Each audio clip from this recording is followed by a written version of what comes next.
Hello everyone, welcome to my channel school task pro. जदि आपंक मो भिडटी भल लगे एवं टिके भी साहाय्य करिथिबो तेबे मो चैनल टी को निश्चित भाव में सब्सक्राइब करदेवे एवं भिडटी को लाइक करदेवे। तेबे एई वर्ष पई आसी जाइछि हमर सुरभि कार्यक्रम 2025।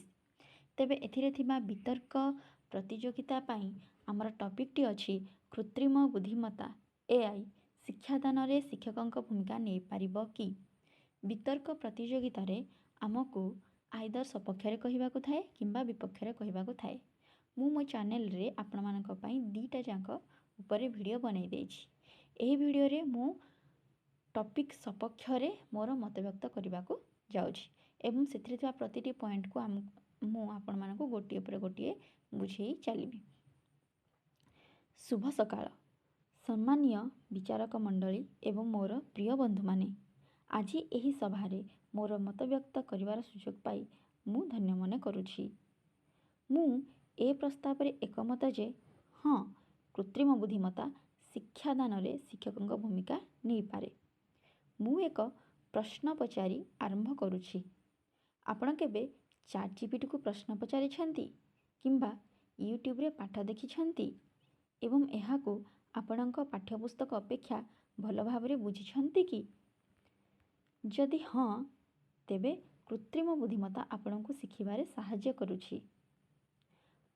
एहार प्रथम कारण गुड़िक कौन कौन आमे देखि चलिबा। प्रथम रे अछि व्यक्तिगत शिक्षा रे एआई। आमर गोटिए क्लास रे विभिन्न प्रकार पिला रही थांती। इंटेलिजेंट पिला रही थांती, स्लो पिला रही थांती, फास्ट लर्नर रही थांती।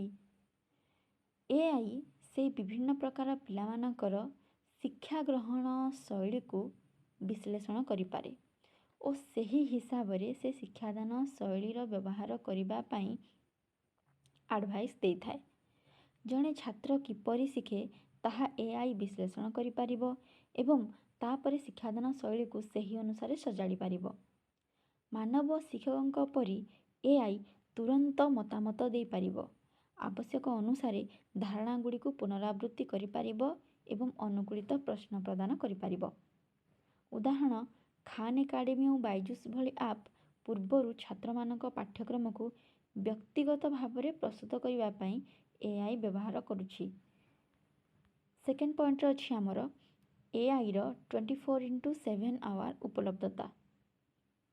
बेले बेले एमिति हुए क्लासरूम रे कौनसी कारणरू शिक्षक को आम गोटे प्रश्न पचारिले से बिगड़ी जाई थांती।